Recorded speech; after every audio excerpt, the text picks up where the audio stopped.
자, 오늘 이 시간에 믿는 자의 권세, 믿는 자에게 위임된 권세라는 제목으로 여러분들과 말씀 나누겠는데, 초신자도 귀신을 쫓아낼 수 있다라는 것에 대해서 오늘 말씀을 드리도록 하겠습니다.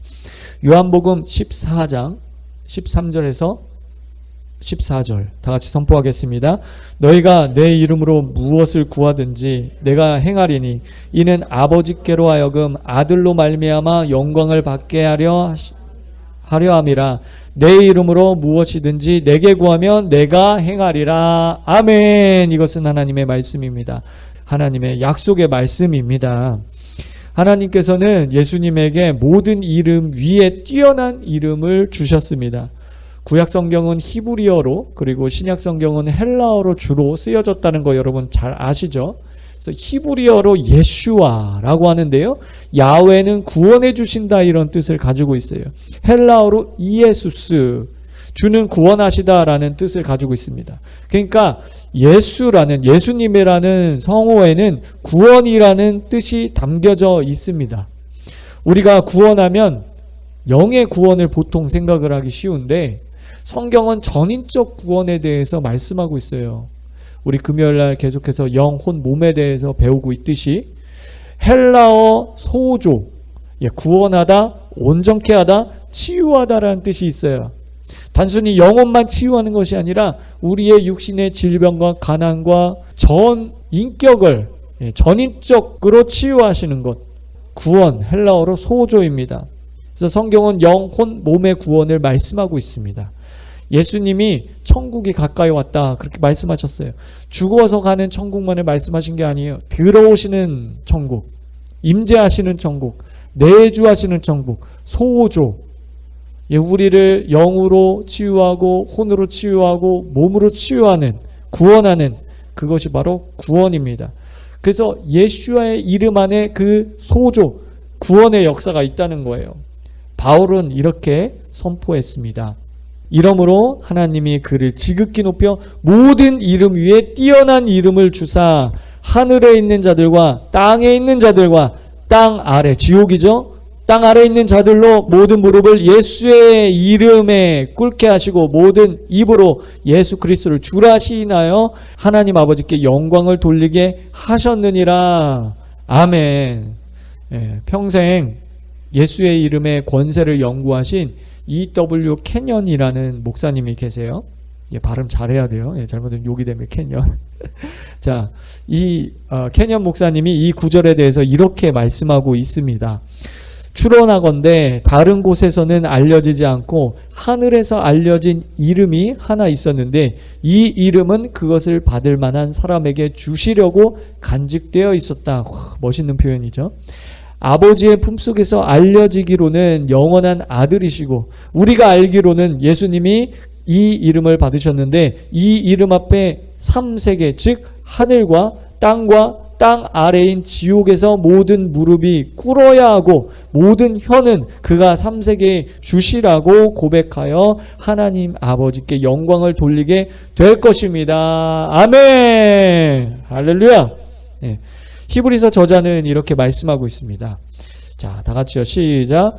그가 천사보다 훨씬 뛰어남은 그들보다 더욱 아름다운 이름을 기업으로 얻으심이니 하나님께서 어느 때 천사 중 누구에게 너는 내 아들이라 오늘 내가 너를 낳았도다 하셨으며, 여기 보면 천사보다 뛰어난 이름을, 아름다운 이름을 주셨다. 성자께서 얻으신 예슈아, 이에슈슈라는 그 이름은 천사와 비교할 수 없을 정도로 훨씬 아름다운 이름, 권위를 입혀주셨다라는 거예요. 여러분, 히브리 문화에서 이름이라는 것은 그 존재의 전부를 나타내는 것입니다. 그 사람의 전부를 나타내는 것이에요. 그 사람이 어떤 일을 하는지, 아이덴티티, 사명까지도, 콜링까지도 말씀해 주시는 것이, 권위까지도 말씀해 주시는 것이 히브리 문화의 이름이라고 하는 거예요. 여러분, 다니엘에게 가브리엘 천사가 나타났어요. 마리아에게 가브리엘이 나타나서 성령으로 잉태될 것을 전합니다. 여러분, 무엇보다 예수님의 초림이 중요하기 때문에 주님은 가브리엘을 보냈어. 그냥 일반 천사를 보내신 게 아니에요. 그럼 왜 그랬을까요? 가브리엘이라는 이름의 뜻은 하나님의 영웅, 하나님은 강하시다 이런 뜻이에요. 그러니까 권위의 천사를 보내고 있다라는 것입니다. 이렇게 히브리 문화에서는 이름이 중요한데 성자 예수님께 천사보다도 훨씬 아름다운 이름을 주셨다라는 거예요. 할렐루야. 이것은 권위예요, 여러분. 권위. 하늘과 땅 아래에 있는 모든 영혼들이 주님을 주님이라고 시인하고 고백할 수밖에 없는 가장 뛰어난 이름을 주셨다는 것입니다. E.W. 캐년 목사님은 다음과 같은 개인적인 이야기를 우리에게 들려주셨습니다. 어느 날 오후 예수의 이름이라는 주제로 강의를 하고 있었는데 한 변호사가 내 말을 가로막으며 질문을 하였습니다. 목사님 말씀은 예수가 우리에게 그의 이름을 사용할 법적 권리인 위임장을 주셨다는 뜻입니까? 내가 그에게 말했습니다. 형제여, 당신은 변호사이고 나는 문외한입니다. 나에게 말해 주시오. 예수님이 우리에게 위임장을 주신 것입니까? 그가 말했습니다. 만일 언어에 어떤 의미가 들어있다고 한다면 예수님은 교회에 위임장을 주신 것입니다. 그러자 내가 그에게 물었습니다. 이 위임장이란 게 얼마만한 가치가 있는 것입니까? 그것의 뒤에 얼마나 많은 것이 있느냐. 즉 그 이름이 얼마나 많은 권세를 나타내고 얼마나 많은 능력을 나타내는가에 달려 있습니다. 그때부터 나는 예수님이 가지신 능력과 권세가 얼마나 되는지를 발견하기 위해 탐구를 시작했습니다. 여러분 잘 이해가 되시죠? 예, 앞서 말한 하나님의 말씀을 통해서 우리가 살펴봤듯이 예수님의 이름은 첫째, 모든 천사보다 훨씬 더 아름답다. 권위가 입혀지는 거예요. 자, 두 번째, 하늘과 땅 아래 모든 세계에서 가장 뛰어난 이름, 역시 권위입니다.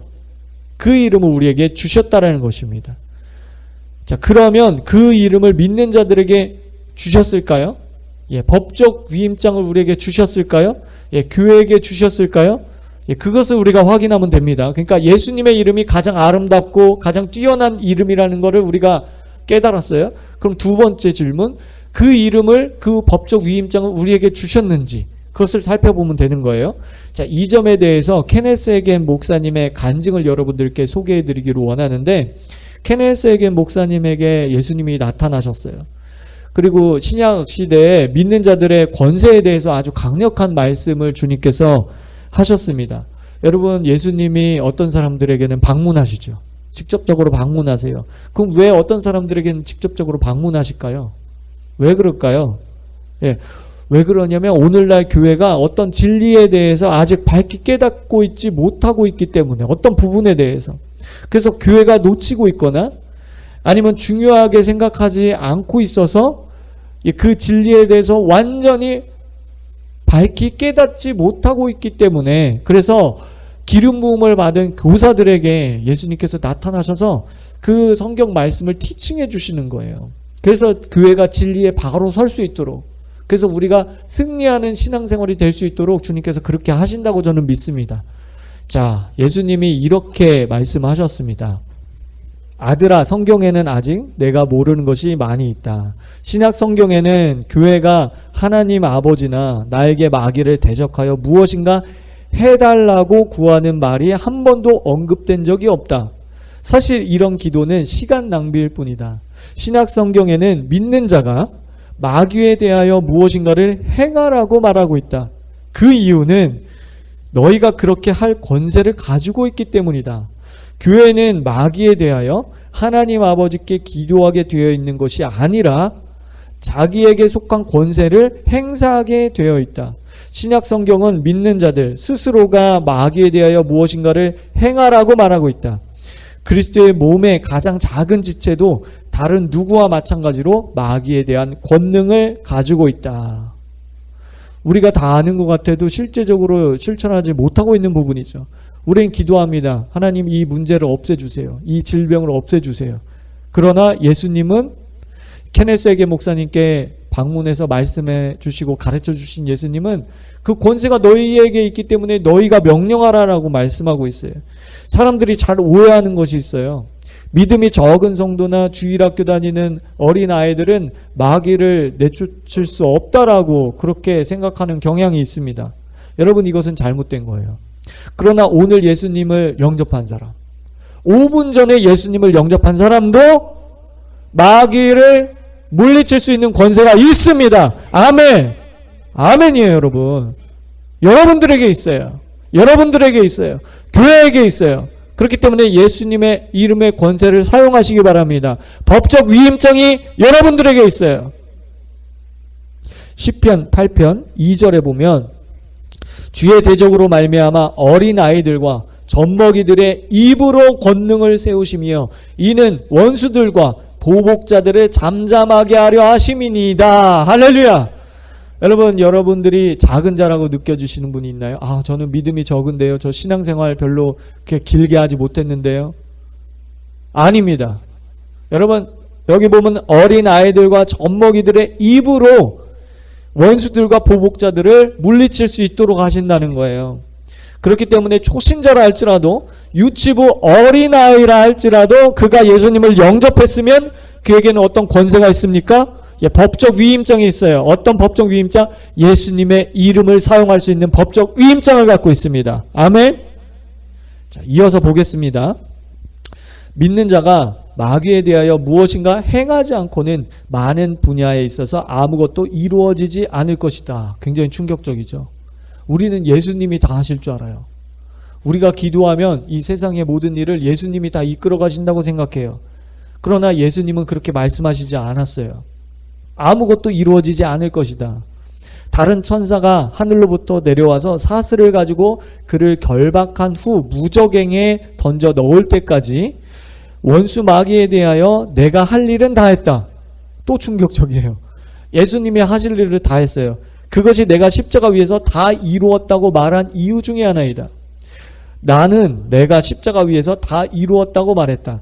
나는 마귀에 대하여 내가 할 일을 다 했다. 이 사실을 증명하는 4개의 성경 구절을 내게 주겠다. 무엇보다도 먼저 내가 죽음에서 살아났을 때 하늘과 땅의 모든 권세를 내게 주셨으니 라고 말했다. 여기서 권세는 능력을 의미하기도 한다. 그러나 나는 즉시 땅 위에서의 나의 권세를 교회에 위임하였단다. 그러므로 나는 이제 교회의 머리로서 교회를 통해서만 일할 수 있게 되었다.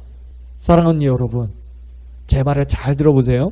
예수님이 하늘과 땅의 모든 권세를 내게 주셨으니 이렇게 말씀하신 다음에 그러므로 내가 가서라고 말씀하신 게 아니에요. 주님이 가서라고 말씀하신 게 아니에요. 그러므로 너희가 가서라고 말씀하신 거예요. 너희가 가서. 그럼 마귀의 일을 멸하는 것을 누가 해야 됩니까? 우리가 해야 됩니다. 우리가.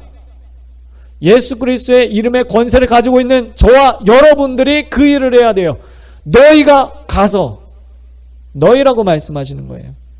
하나님께서 아담에게 땅을 다스리는 권세를 주셨듯이 부활하신 예수님이 믿는 자에게 교회에 마귀의 일을 제어할 수 있는 권세를 주신 거예요.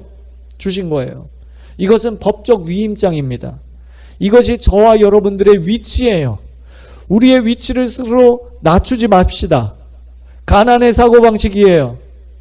나는 못해요. 안 돼요. 저는 할 수 없어요. 저는 죄인이에요. 가난의 사고방식이에요. 난 예수 안에서 부족하지만 예수 안에서 할 수 있습니다. 나는 왕입니다. 나는 하나님의 자녀입니다. 나는 의인입니다. 나는 귀신을 쫓아낼 수 있습니다. 예수의 이름으로. 여러분, 높은 자아상을 가지시기 바랍니다. 계속해서 예수님의 말씀을 들어보도록 할게요. 두 번째로 내게 줄 성경 구절은 바로 마가복음 16장 17절에서 18절이다. 믿는 자들에게는 이런 표적이 따르리니, 여러분 순서를 잘 보세요. 곧 그들이 내 이름으로 귀신을 쫓아내며, 이것이 첫 번째 나와요. 그죠?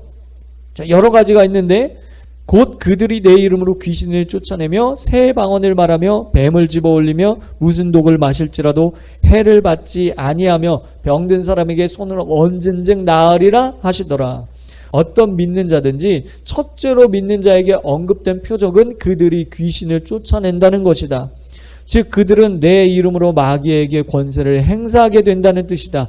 왜냐하면 나는 마귀에 대한 권세를 교회에 위임했기 때문이다. 사랑하는 여러분, 이 간증을 믿으시기 바랍니다. 이 간증 정말 성경적인 거예요. 믿고 실천하시기 바랍니다.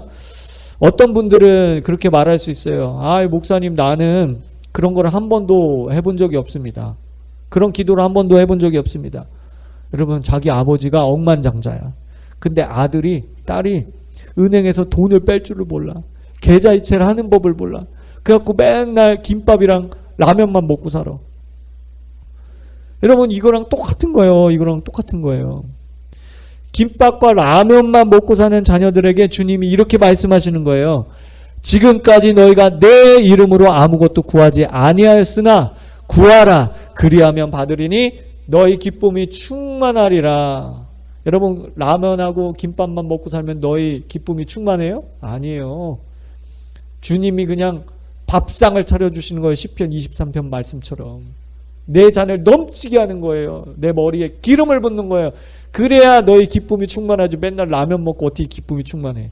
그러니까 주님이 약속하신 권세라는 건 여러분 3,000원짜리 김밥이 아니라 300만원짜리 캐비어 300만원짜리 캐비어예요. 예? 여러분 라면만 먹고 살래요? 아니면 캐비어 먹고 살래요? 라면이 더 좋아요? 그게 길들어졌어? 안 먹어봐서 모르겠죠. 예. 여러분 금가루 막 뿌려있는, 여러분 저번에 저희 아들이 유튜브 보니까는 3,000만원짜리 아이스크림, 그래갖고 처음에 안 믿었는데 일본에서 3,000만원짜리 아이스크림이네. 그래서 한 숟가락에 100만원 막 그러면서 유튜버가 먹는데, 야 여러분 맨날 500원짜리 아이스크림 먹고 살래요? 3,000만원짜리 금가루 뿌려져 있는, 캐비어 뿌려져 있는 그런 아이스크림 먹고 살래요? 이게 수준이 다른 거야. 수준이 다른 거야. 가난의 사고방식 뽑아내야 됩니다. 따라해 보겠습니다. 예수의 이름으로 구하라. 받으리니. 여기 노란색 글씨, 그죠? 근데 왜 안 구해요? 구하긴 구하는데 예수의 이름으로 안 구하잖아. 그러니까 받으리니가 안 되는 거예요. 그러니까 기쁨이 없잖아요. 맨날 라면만 먹으니까 기쁨이 없는 거예요. 자꾸 먹는 쪽으로 가네 오늘. 예, 이해가 잘 돼요. 좋아요. 예, 먹는 거에 여러분 은혜 받고 있습니다. 자, 70명의 제자들이 전도 사역을 하고 돌아왔을 때 예수님이 이렇게 말씀하셨어요. 예수께서 이르시되 사탄이 하늘로부터 번개와 같이 떨어지는 것을 내가 보았노라. 내가 너희에게 뱀과 정갈을 밟으며 원수의 모든 능력을 제어할 권능을 주었으니 너희를 해칠 자가 결코 없으리라. 아멘. 예, 아프리카 선교사로 사역하다가 미국 복음주의 트리니티 신학교에서 그 선교학과 목회학 박사과정의 책임 교수로 일했던 티모시 워너 박사님은 자신의 책에 그 영적 전투라는 책에서 이렇게 말씀하셨습니다. 이제 다음과 같은 질문이 나올 수 있다. 그리스도인은 참으로 귀신들에 대하여 영적 권세를 행사할 권리를 갖고 있는가? 그것은 아마 70인이 사역을 마치고 돌아왔을 때 마음속으로 생각하고 있던 문제였던 것이다. 그리고 예수님께서는 귀신을 다루는 그의 권세를 사용할 수 있는 권리를 그들에게 주셨다는 것을 분명히 하셨다. 그래서 예수님께서는 지상 명령을 주실 때 자신의 권세에 대해 먼저 말씀하셨다. 믿는 자들은 사단과 귀신들을 제압할 수 있는 권세를 위임받아서 활동한다는 뜻이다. 예수님이 지상에 계실 때 귀신을 쫓아내시고 병자를 고치시고 바람과 파도를 잠잠케 하셨습니다. 그런데 부활하신 예수님은, 여러분 중요해요. 잘 들으세요. 부활하신 예수님 더 이상 그 일을 하시지 않으셨어요. 그럼 누가 했습니까? 제자들이 그 일을 했어요. 안진뱅이를 고쳤어요. 죽은 자를 살렸어요. 귀신을 쫓아냈어요. 그 일을 제자들이 했다는 거예요. 왜냐?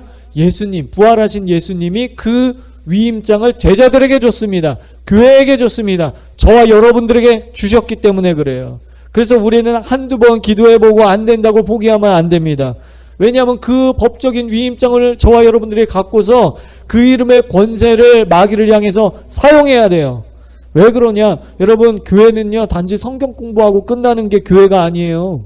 그게 교회, 그냥 지적 유의, 지적 놀이하는 게 교회가 아니라는 거예요. 그게 기독교의 본 모습이 아니라는 거예요.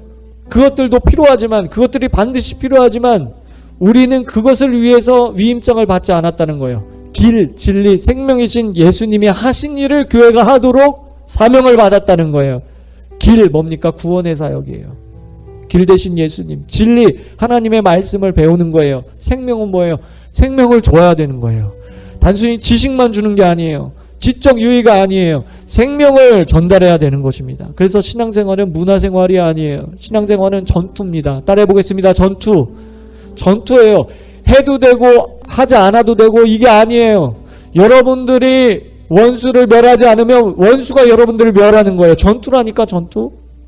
그래서 교회 다니는 사람 중에 어떤 사람은 마귀는 불신자만 공격하고 신자는 공격 못한다. 왜냐하면 성령님이 우리 안에 계신데 어떻게 공격하냐. 그렇게 가르치고 믿는 복음주의 교회도 있어요. 그런데 삶에서 문제들이 일어나죠. 그렇게 믿고 가르쳐도 삶에 문제가 일어납니다. 그래서 목회적으로 이렇게 말합니다. 그것은 당신의 십자가입니다. 당신의 십자가이기 때문에 한 50년만 참으십시오. 버티십시오. 그러면 천국 가서 다 해결됩니다. 여러분, 이건 거짓말이에요. 여러분, 이건 잘못된 겁니다. 우리의 십자가가 있지만 여러분, 이것은 가난의 사고방식입니다. 여러분, 실제로 그렇게 말은 안 하지만 그런 식으로 가르치면서 넘어가면 안 됩니다. 그렇기 때문에 사랑하는 여러분, 마귀는 신불신을 막론하고 다 사람을 공격해요.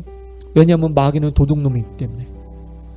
도둑질하고 죽이고 멸망시키는 일이 그의 일이에요. 그는 살인자입니다. 거짓말쟁이에요. 그래서 마귀는 하나님을 증오하잖아요. 근데 하나님의 형상과 모양으로 창조된 사람을 증오하는 거예요. 혐오하는 겁니다. 여러분, 알코올 중독이나 도박이나 바람피고 막 속썩이는 그런 남편 보면 저 원수 저거 막 밉잖아요. 여러분, 안 겪어봐서 모르죠. 저도 잘 모르는데 그렇다고 하잖아요. 시댁 식구까지 보기도 싫어. 남편 식구까지도 보기 싫어. 심지어는 남편 닮은 자식도 쳐다보기 싫다고 그렇게 말하잖아요. 그럼 마귀는 그런 거예요. 하나님이 너무 싫어. 하나님 그냥 죽이고 싶어. 근데 못하잖아요. 못하니까 사람, 하나님의 형상과 모양대로 하나님의 자녀, 하나님의 만물의 영장으로 창조된 그 사람을 공격하는 거예요. 그래서 믿는 자나 불신자나 다 공격해요. 그냥 닥치는 대로 공격을 합니다. 여러분, 전투예요. 전투. 여러분들이 싸워서 이기지 않으면 마귀는 여러분들을 공격해서 도둑질하고 죽이고 멸망시키려 할 것입니다. 교회를 도둑질하고 죽이고 멸망시키려 할 것이고 이 나라를 도둑질하고 죽이고 멸망시키려 할 것입니다. 그렇기 때문에 여러분, 마귀를 대적하시기 바랍니다. 그런데 감사한 거는 그들을 중지시키고 제어할 수 있고 그들을 멸할 수 있는 권세가 저와 여러분들에게 있다는 거예요. 예수님이 우리에게 주셨다는 거예요. 여러분, 제가 훈련병 때 우리 내무반에 나이가 많은 훈련생 동기가 한 명 들어왔어요. 나이가 그때 25인가 6인가 그랬어요. 그런데 자기보다 한참 어린 20살 갓 이제 고등학교 졸업하고 군대 와서 조교하고 있는 고향 동생을 만난 거야. 그래서 이제 첫날이니까 아무 개념이 없어. 그래서 야, 너 아무개 반갑다 그랬는데 그 조교가 정색을 하면서 여긴 군대다, 가서 자리에 앉아. 그러니까 막 얼굴이 빨개져가지고, 여러분, 군대는요 사회랑 달라요. 거긴 계급 사회입니다. 일병은요 병장에게 꼼짝 못합니다. 소위는 대위에게 꼼짝 못해요. 그 권위 앞에 꼼짝 못하는 거예요. 마찬가지로 예수님의 이름의 권세 앞에 원수 마귀는 꼼짝 못합니다. 질병은 꼼짝 못합니다. 가난은 꼼짝 못합니다. 더러운 것은 꼼짝 못해요. 그렇기 때문에 그 이름을 사용하시기 바랍니다. 여러분, 제가 왜 이런 설교를 하느냐, 여러분 다 아는 사실인데 왜 설교하느냐, 믿음은 들음에서 나요. 여러분 다 아는 사실이지만 우리가 말씀을 들을 때 하나님 말씀 설교를 들을 때 그게 믿음이 돼요. 믿음이 작동하기 시작하면 그것이 역사를 만들어내는 거예요. 우리가 알고 있는 것 가지고 역사가 일어나지 않아요. 결코 믿음을 통해서만 역사가 일어나기 때문에 제가 이런 설교를 하는 겁니다. 그래서 그 권세를 사용하는 데 있어서 나이나 지식이나 인격 좋은 거 가지고 그거 되는 거 아니에요. 인격 훌륭하면 좋겠지만 인격 가지고 여러 번 속으면 안 돼요. 저 목사님이 인격 좋다, 저 장로님 권사님 인격 훌륭해, 좋아요. 너무 좋죠. 근데 그거 가지고 안 되는 거예요. 이 영적인 세계는 영적인 원리를 따라야 되는 거예요. 믿음만이 원수를 무찌를 수 있습니다. 성경은 말씀하시기를 영접하는 자, 곧 그 이름을 믿는 자들에게는 하나님의 자녀가 되는 권세를 주셨으니 이는 다른 것 가지고 안 돼요. 혈통이나 육정이나 사람의 뜻이나 지식이나 이런 걸로 인격으로 되는 게 아니에요. 나지 아니하고 오직 하나님께로서 난 자들이니라. 여기 믿는 자가 하나님의 자녀가 되는 권세를 받는다고 했습니다. 이 말씀은 물론 구원론에 관한 말씀이지만 자녀는 어떤 위치에 있는 자들입니까? 상속자의 위치에 있는 자들입니다. 자녀는 아버지의 일을 맡은 자예요. 아버지가 하는 일을 똑같이 하는 자입니다. 예수님이 권능으로 병을 고쳤습니까? 그럼 자녀된 저와 여러분도 병을 고칠 수 있어요. 예수님이 귀신을 쫓아냈습니까? 그러면 예수님의 자녀인 저와 여러분들도 귀신을 쫓아낼 수 있다 없다? 있습니다. 이러한 믿음을 가지시기 바랍니다. 이러한 믿음이 입혀질지어다. 그러므로 여러분들이 하나님의 자녀가 된 이상 스스로 제한하지 말고 그 이름의 권세를 사용하시기 바랍니다. 나사렛 예수 그리스도의 이름으로 악한 더러운 귀신아 너 떠나갈지어다. 더러운 질병은 떠나갈지어다. 기머거리 되고 벙어리 된 영은 떠나갈지어다. 더러운 병만은 떠나가고 가난의 영 떠나가고 생각의 견고한 진 떠나가고 죽음의 영 예수의 이름을 명하노니 지금 당장 떠나갈지어다. 다시는 돌아오지 말지어다. 우리 예수님의 이름을 가지고 선포하며 기도하겠습니다. 오 주님, 모든 질병의 영은 예수의 이름으로 떠나가라.